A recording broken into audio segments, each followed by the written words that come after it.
जी हाँ दोस्तों, अराजी लाइन ब्लॉक सेक्टर नंबर 5 से जिला पंचायत सदस्य पद हेतु आपका अपना प्यारा दुलारा प्रत्याशी ब्रिजराज सिंह। जी हाँ, ब्रिजराज सिंह को कप और प्लेट के सामने वाला बटन दबा करके भारी से भारी मतों से विजयी बनावें और अपने गांव क्षेत्र का सर्वांगीण विकास करावें।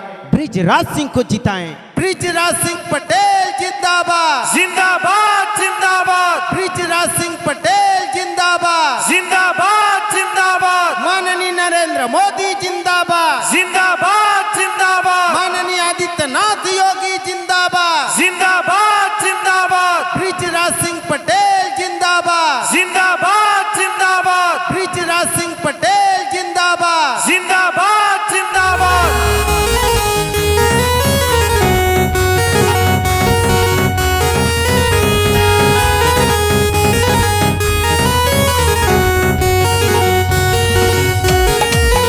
ब्रिजराज सिंह भैया के जिताए देता हो, ब्रिजराज सिंह भैया के जिताए दिया हो। बटन कप और प्लेट के दबाए दिया हो, बटन कप और प्लेट के दबाए दिया हो।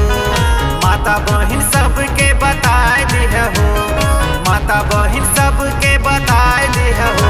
बटन कप और प्लेट के दबाए दिया हो, बटन कप और प्लेट के दबाए दिया हो। बटन कप और प्लेट के दबाए दिया हो, बटन कप और प्लेट के दबाए दिया हो।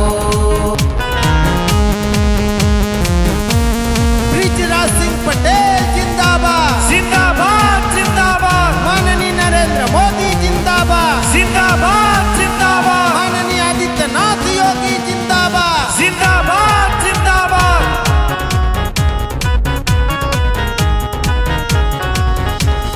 भैया बहन सब लोग करी है सपोर्ट हो, कप और प्लेट पर दी है खाली वोट हो। भैया बहन सब लोग करी है सपोर्ट हो, कप और प्लेट पर दी है खाली वोट हो।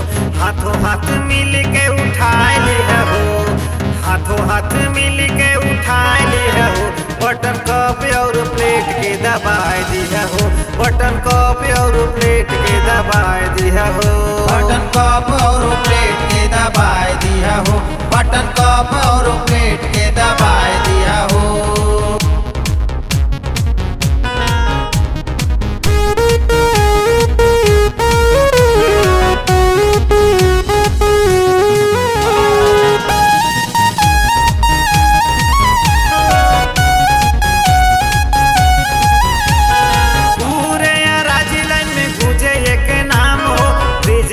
भैया के नेक बाटे काम हो,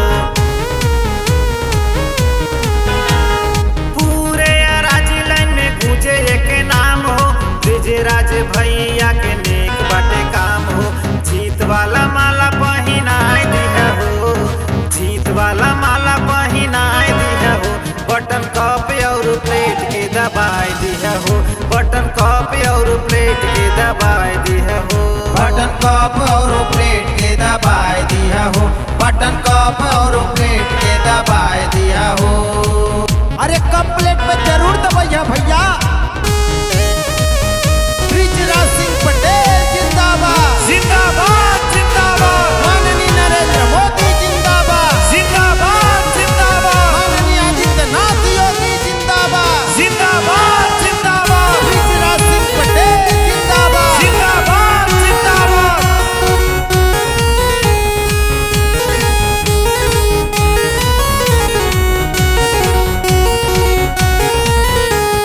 सड़क पानी बिजली शौचालय आवास हो, शिक्षा पेंशन इनकर मुद्दा बखास हो। सड़क पानी बिजली शौचालय आवास हो, शिक्षा पेंशन इनकर मुद्दा बखास हो। पृथ्वीराज शक्ति के बताए दिया हो, पृथ्वीराज शक्ति के बताए दिया हो। बटन कप और प्लेट के दबाए दिया हो, बटन कप और प्लेट के दबाए दिया हो। ब्रिजराज सिंह के जिताए दिया हो, ब्रिजराज सिंह के जिताए दिया कप और प्लेट के दबाए दिया हो, बटन कप और प्लेट के दबाए दिया हो, बटन कप और प्लेट के दबाए दिया हो, बटन कप और प्लेट के दबाए